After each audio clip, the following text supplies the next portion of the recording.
Welcome to Beijing, China!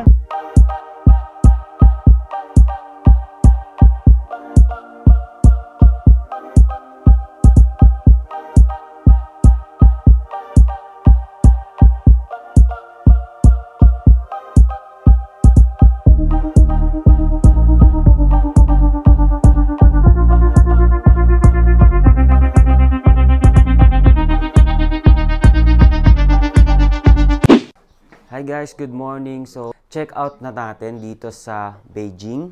Iwan muna natin yung gamit natin sa may lobby and then gagala tayo. And then kunin na lang natin mamayang hapon and then pupunta tayo sa airport para sa flight natin papuntang Shanghai. So, tara na guys.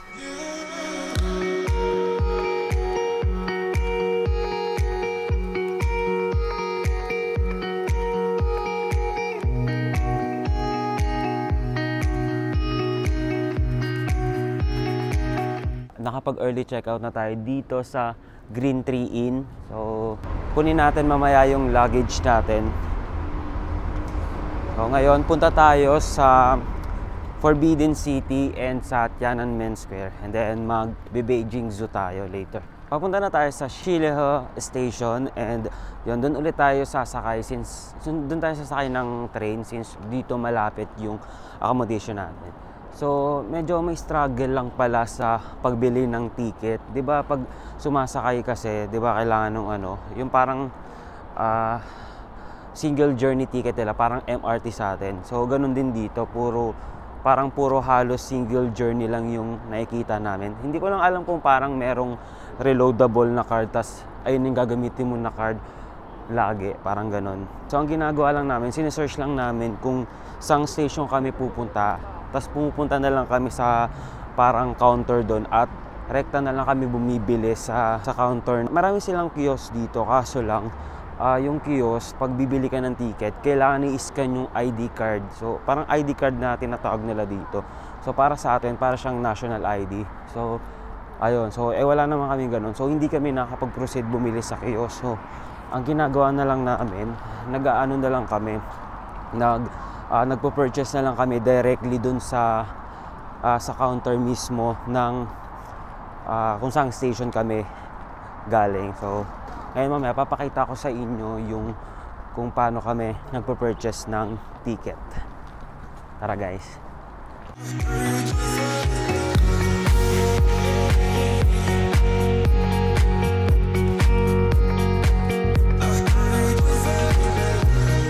Andito tayo sa Lawson, dito sa Shilehe Station and magbe-breakfast muna tayo. So, bumili ako ng cafe latte at saka itong parang onigiri nila dito.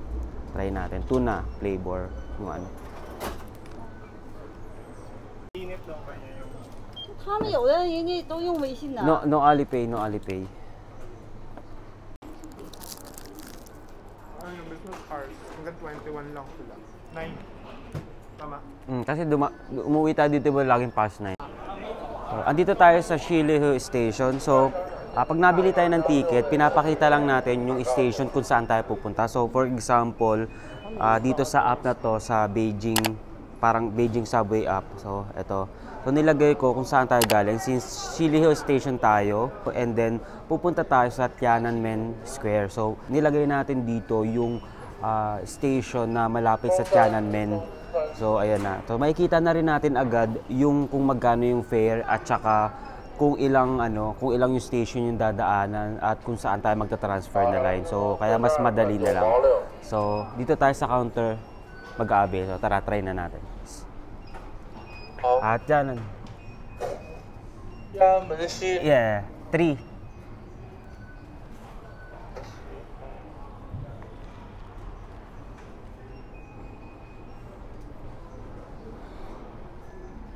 So ito guys, nakuha na natin yung single journey ticket natin. Tara, pasok na tayo.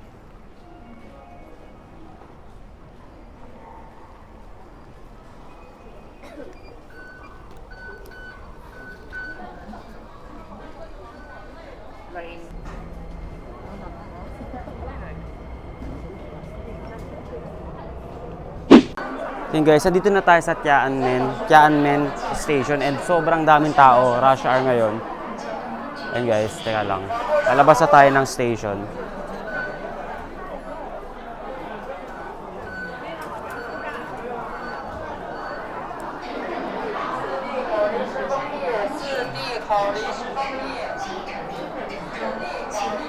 Grabe guys yung rush hour dito. Grabe yung rush hour dito, sobrang daming tao talaga.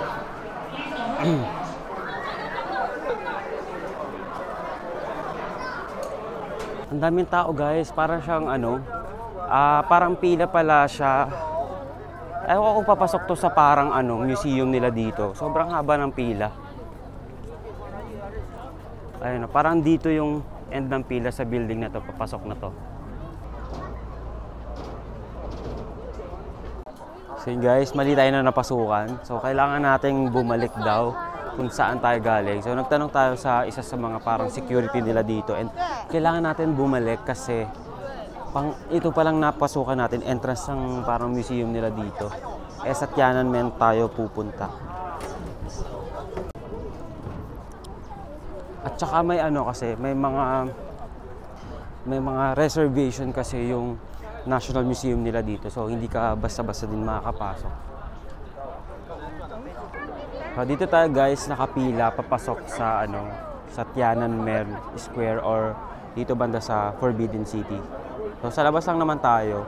Dito naman tayo papasok ng Forbidden City and parang magsa-sightseeing lang tayo sa may labas. And sobrang haba ng pila dito guys. And medyo confusing siya kung saan pipila din. So ito yung pila, nakapila na tayo ngayon. Ang daming mga ano din, mga local tourists ngayon na papunta ng Tiananmen Square kasi I think baka holiday nila ngayon dito. So tingnan nyo guys, sobrang haba ng pila. So doon pa yan banda, so papasok pa doon talaga. So yun, maghihintay lang tayo ng konti saglit bago tayo makapasok sa loob. Medyo maandar naman yung mga pila agad kaya okay lang. So guys, parang ano pala, parang holiday pala nila ngayon dito. So based na search natin dito sa Google, ano ngayon, parang Qingming Festival. So guys, finally andito na tayo banda sa Tiananmen Square. So after ng I think around 1 hour din yung pinila namin kasi sobrang dami talagang tao ngayon, sobrang massive ng crowd. And also medyo medyo bumaba din pala yung yung temperature ngayon. Biglang ang lamig. Pagka-check namin around 14 degrees Celsius. So medyo malamig-lamig na siya. So ito guys, pakita ko sa inyo yung Tiananmen Square.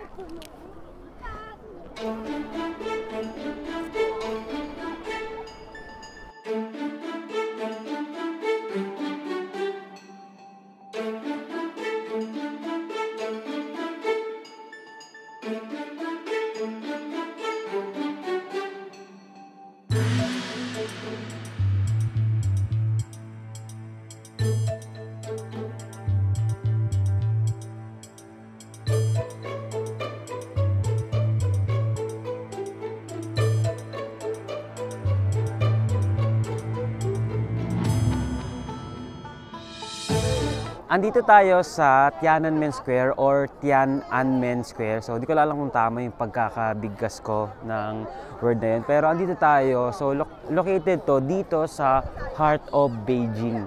So, ito rin yung pinakamalaking public square sa mundo. So, sobrang laki niya talaga guys. Kung ikot ako 360, ganyan siya kalaki. Sobrang lawak niya. Yan. Yan, sobrang lawak na guys, and marami ring ginanap na mga dito, mga political rallies, mga protest, and yung mga military parade. So talagang napaka-historical ng lugar na to dito sa China. Marami ring malapit na monuments or landmark dito sa Tiananmen Square. So malapit dito yung Forbidden City, nandito lang sa likod, and yung National Museum nila dito.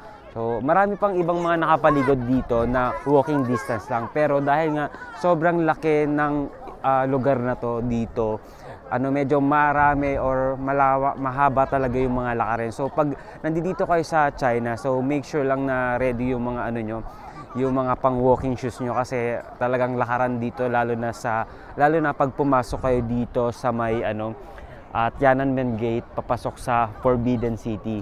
pag nag-gathering talaga dito, sobrang laki. And sobrang dami rin tao ngayon dahil nga parang Qingming o Xingming Festival. Ganyan kadaming tao. So weekdays pa to, ganito yung karami na yung tao.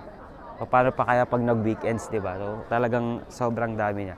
And also, one of the most notable events dito sa Tiananmen is yung 1989 pro-democracy protest. Ito palang Tiananmen Square is talagang heavily guarded or heavily monitored ng Chinese authorities. So sa entrance pa lang papasok dito sa Tiananmen, sobrang sobrang tight talaga, and lahat talaga chine-check nila. So kanina nag-body checking na naman kami. Maliban sa pag-check ng bag, pagkatapos i-check yung bag sa scanner, chinek din kami individually. Actually wala naman exception, lahat talaga, even local, ganun talaga i-check from body talagang with scanner, talagang body checking. And then nakuha ka din yung maliit kong alcohol eh. So, okay lang din naman kasi wala din kasing label yon. So, sabi bawal daw. So, okay lang naman. I-sinorender ko na lang din para maayos tayo ditong makapasok. And despite sa mga political na nangyari dito sa Tiananmen, nag-a-attract pa rin to ng millions of tourist visitor every year. So, talagang tourist spot na din talaga siya dito sa China.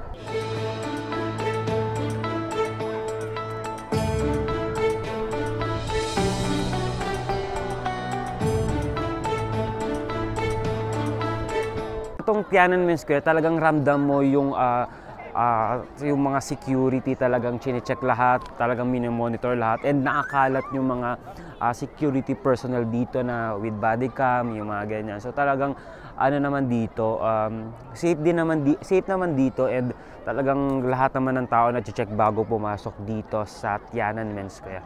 So ngayon, punta naman tayo sa kabilang part. So ito yung Tiananmen Gate. So dito rin papunta yung Forbidden City. So tawid lang tayo, may underpass dito papunta doon. And hindi na tayo papasok sa loob kasi medyo limited lang kasi yung time natin ngayon kasi pumunta tayo sa Beijing Zoo. And also na lang din, mga hanggang hapon lang din kasi tayo gagala kasi flight tayo mamayang gabi papuntang Shanghai. So ayan guys.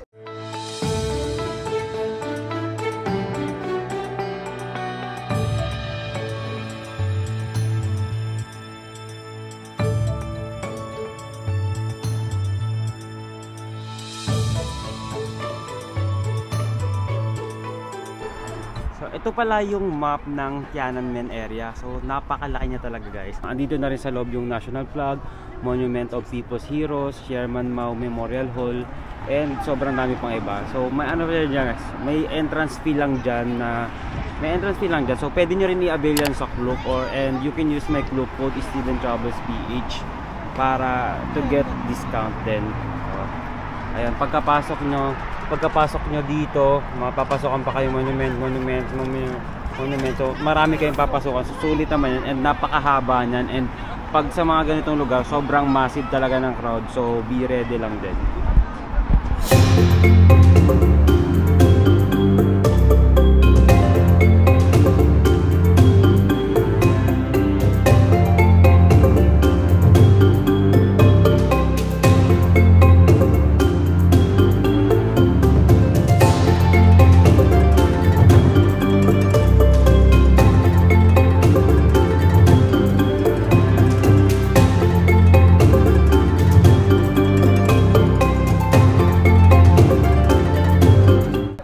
Guys, andito tayo sa tapat ng Tiananmen Gate. So dito rin yung papasok papuntang Forbidden City. So sobrang laki nito sa loob. Yung pinakita ko sa inyong map kanina, marami pa siyang loob. Pagkapasok sa loob, may papasokan pa ulit na parang ganitong gate, and malawak talaga siya. So mag-aalat talaga kayo ng time para makapasok kayo sa loob. And yun, sobrang daming tourist talaga dito lagi, and talagang yung crowd sobrang massive. So talagang be patient lang paggagala kayo dito sa loob ng Tiananmen Gate or within Forbidden City. So guys, tapos na tayo dito sa Tiananmen area. Punta naman tayo sa Beijing Zoo. So ang kinaganda kasi dito sa mga tourist spot nila dito sa Beijing is may malapit na kaagad na subway station or train station. So mas madali na lang mag-transfer from one place to another. after ng 3 transfer natin from Tiananmen Square, andito na tayo sa Beijing Zoo. So, ang daming tao ngayon since holiday nga dito sa China. And nakabili na tayo ng admission ticket papasok dito sa Beijing Zoo and 15 yuan lang siya. So, eto. Pasok na tayo.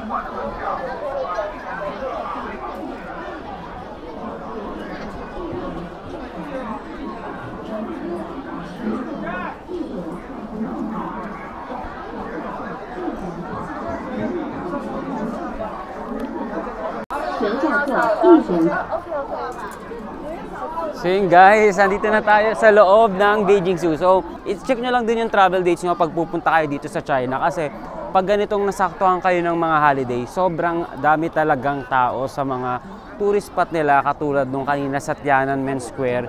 And ngayon nandito tayo sa Beijing Zoo and yun, sobrang daming tao talaga ngayon. So baka baka dito na rin pala tayo mag-lunch today. Guys, ito yung pila sa Giant Panda dito sa loob ng Beijing Zoo. And sobrang haba. Guys, ang haba ng pila papasok ng Giant Panda. Kukuha to ng malaking oras dito sa sa Beijing Zoo natin.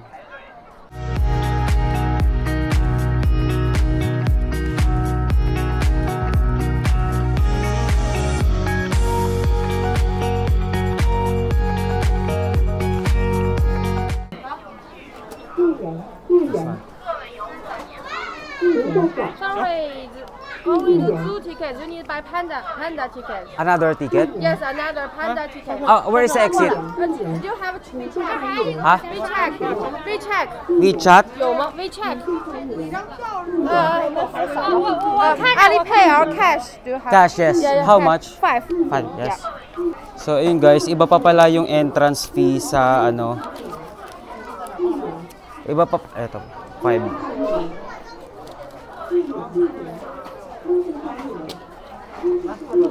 Sheshe. So yun guys, iba pa pala yung entrance fee sa iba pa pala yung entrance fee ng pinaka Beijing Zoo dito sa Panda. So pinapabalik pa ako kanina dun sa may bilihan ng ticket. Bukod din na lang, meron din ditong counter na inalaw pa din na dito na ako on the spot bumili. So buti na lang talaga kasi ang hirap makapasok dito and sobrang haba ng mga pila. So hanapin lang natin yung mga kasama natin. I think nakapasok naman din sila dito. Teka lang, i-chat ko lang sila Ara and Nico. Yun guys, finally andito na tayo sa loob ng Giant Panda. Woo! Daming tao! Yeah, so andito yung isa yung China sa may mga panda talaga sa mga zoo. Ito may mga dito, may mga kainan dito tas naka-personalized na panda. Tara, ito hindi mahaba yung pila. Tara, so kain muna tayo guys bago tayo pumasok dito sa may Giant Panda kasi anong oras na rin kasi medyo lunchtime na din. So guys, ito na yung pinaka-lunch natin ngayon. So, bumili tayo ng burger tsaka yung parang nuggets. So yun, hanap lang tayo ng pwesto. Saan? Ayun, sa dulo banda. So yun guys, dito lang tayo kakain sa tabi-tabi kasi walang mga table dito. So umorder tayo ng parang chicken nuggets to, parang gano'n. Parang chicken nuggets nila dito. Tapos burger. So hindi uso dito guys yung mga rice kung mahilig kayo mag-rice. So one time pala kami nakakain ng rice. Ano nga ba yung saan tayo nakakain? Sa Chinese luncheon, yesterday sa tour. Yung sa tour lang kami nakakain ng rice. So mahirap talaga yung rice dito. So burger lang kayo pag or kaya sa mga traditional na Chinese restaurant. Try natin tong nila. Walang salt. Wala. Ang sarap din, tas ang dami. 26 yuan. Sana isa yun. 26 yuan yung ganito. Medyo madami naman na rin siya. Tapos, itong burger is 22 yuan. Tapos, may tubig naman ako na baon. Yun na lang din yung drinks natin. Hindi na tayo bumili kasi mahal.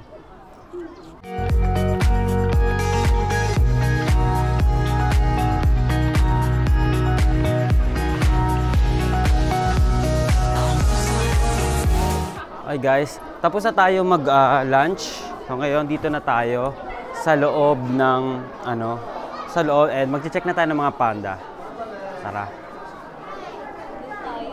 Ayun. Kaso natutulog siya to. Hanap tayo ng gising na panda. Tara.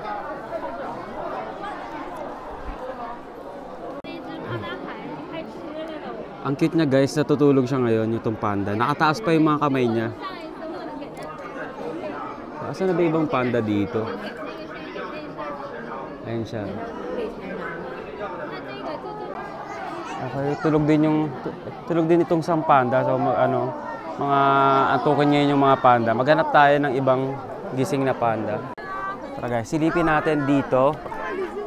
Andito yung isang giant panda. Okay guys, andito na tayo sa may loob ng viewing ng giant panda. And nandun lang siya sa bandang kabila. So mamaya hanapin natin. And ang daming tao dito na nagpi-picture tsaka nagbi-video sa panda. Tingnan nyo guys. Ayan, magkabilaan. Di pa kasi siya lumilipat dito sa side natin eh. So baka tayo na lang yung lumipat. Tayo na lang mag-a-adjust. So ayun guys yung yung giant panda. So kanina pumasok siya sa loob, ngayon lumabas ulit siya kasi binigyan siya ng parang caretaker niya ng pagkain. Ayun siya ulit, kumakain siya ngayon.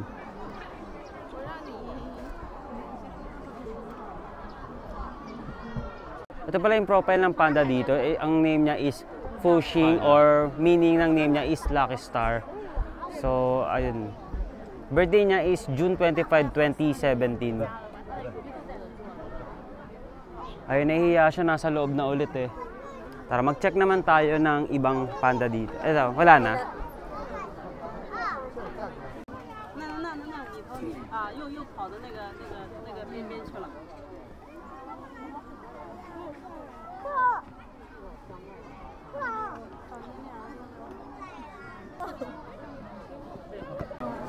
So ito guys yung panda, isa sa mga giant panda nila dito sa Beijing Zoo. Ayan. Teka lang. Ayan, papunta dito sa atin guys. Papunta dito.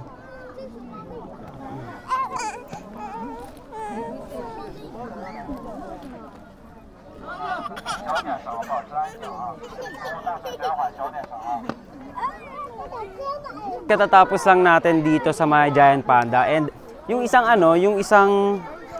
panda kasi, giant panda, pumasok na sa loob, so ang tagal nang lumabas. Tapos nung chinek namin yung katabi niya na panda, actually magkaibang cottage na, parang magkaibang bahay naman sila, pero yung isa nagwo-walking siya, kaya mas madalas namin siyang nakikita at napipicturean at nabibidyoan.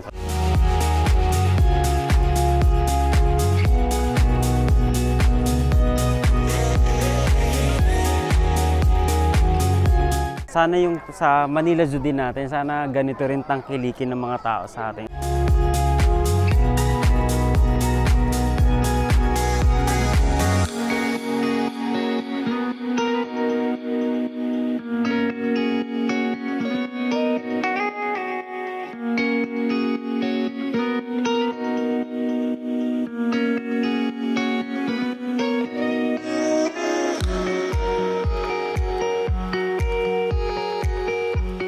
Nandito tayo sa may polar bear. Tulog yung polar bear ngayon, no?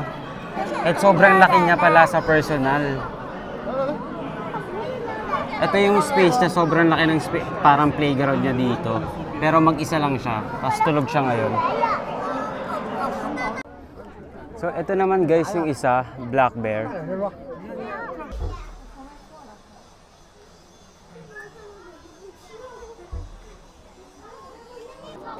Oh, meron din pala guys, meron din palang red panda.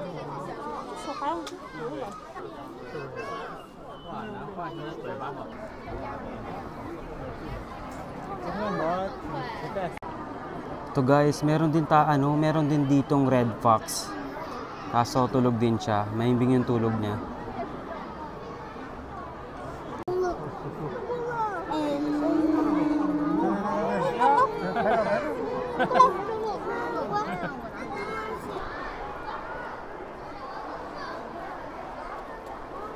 Ito naman yung mga gray wolf.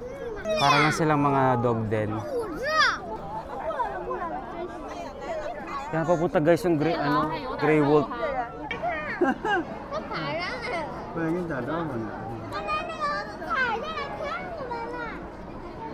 So yun guys, katatapos lang natin dito sa Beijing Zoo. Ang pinaka-highlight talaga ng pagpunta natin dito is yung giant panda. Kasi syempre wala namang ganun sa atin, 'di ba? So sobrang cute talaga ng panda sa personal kasi parang ang lang nila, ang effortless na nila, kahit simpleng move lang nila, galaw lang nila, ang cute talaga nila sa personal. And sana ganito rin yung zoo natin na ganito karami yung napuntang tao. Tingnan nyo guys, sobrang dami niya talaga.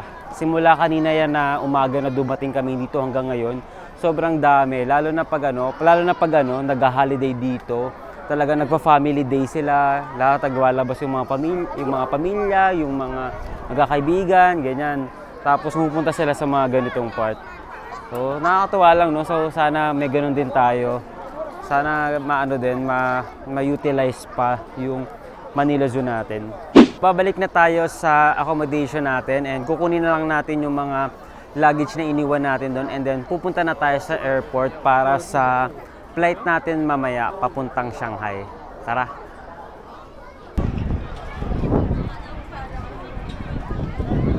And we're back dito sa Shilihe Station. So kunin lang natin yung luggage natin sa accommodation and then punta na tayong airport. So next vlog sa Shanghai na tayo. Kung may question kayo about this trip, just comment down below or pwede nyo akong i-PM sa Instagram ko at StevenTroublesPH and follow nyo na din ako doon. So yun lang guys. Thank you guys for watching. Don't forget to like, share and subscribe to my channel. So yun lang guys. Malapit na tayo mag 1K. So ayun lang, abang-abang na. So, yun lang guys. Thank you guys for watching. Bye!